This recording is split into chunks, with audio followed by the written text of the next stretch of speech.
All right, our last one for our unit is we're going to find the surface area of cones. Again, it's not required, but I think of the whole ones, this one might be the most complicated because we have more things that we have to find out to use this formula. So again, here is your cone.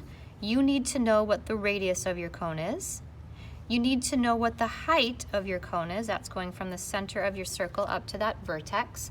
But you also need to know this slant height right here. And we're going to call the slant height S for the length of the slant. You need to know those three components in order to find the surface area of your cone. And the surface area formula is this, pi r squared, because that's finding the area of that base. That part is easy. The circular area of the base is this. The lateral area of your cone, that's this part right here. This kind of turny part right there. That is pi times your radius times your slant height. So the total surface area is your base plus your lateral area. And I wouldn't expect you to memorize that. I mean, you could memorize that part, that's easy, but the lateral area, you just probably wouldn't memorize it, you'd probably just look it up. But let's know how to use it once we do have the formula. Let's find the surface area of this cone. In order to find the surface area, I'm gonna need the radius, the height, and the slant height. And so because there's so many of them, I'm just gonna list them out here. The radius is 10. The slant height is 20. And the height is, don't know, I'm gonna have to do some work. So I'm gonna make a line right here to make a right triangle. Oh, more Pythagorean theorem. Here's a leg. I don't know this leg, that's my height. This slant height is 20. So I'm gonna have to use Pythagorean theorem to find the height.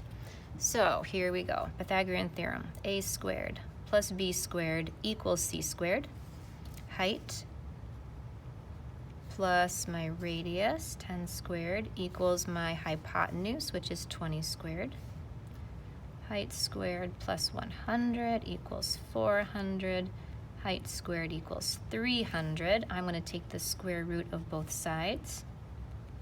And I could figure out the exact value, but for now, I'm just going to give the approximate value. Let's see, square root of 300, 17.32.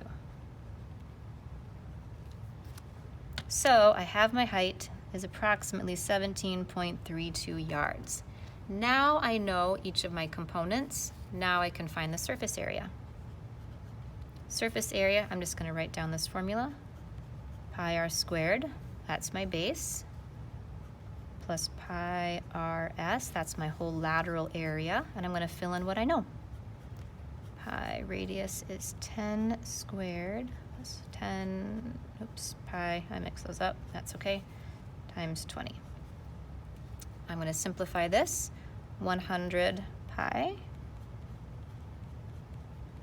plus 10. Oh, I didn't even need to find out my height in this one. Haha. Well, that was nice. I just did something extra. That's silly.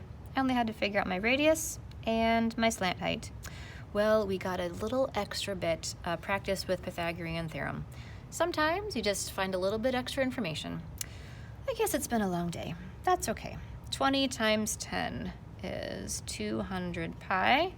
So we have 200 pi plus 100 pi is 300 pi.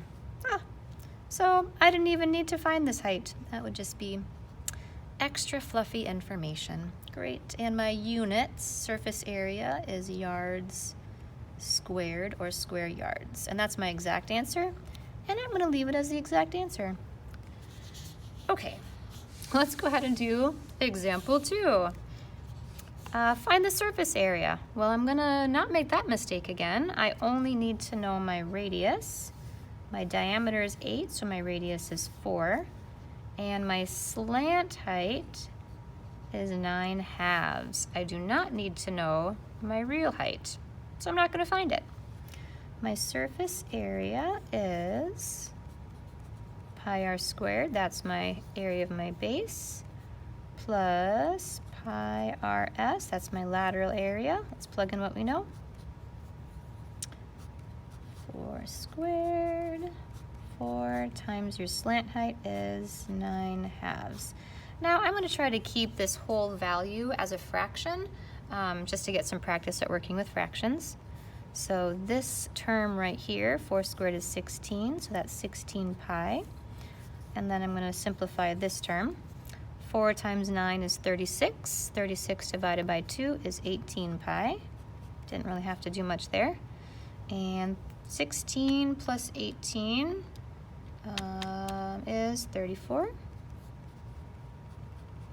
So 34 pi, and then square feet, because we're dealing with area. And that's my exact value, and I'm just going to leave it as exact.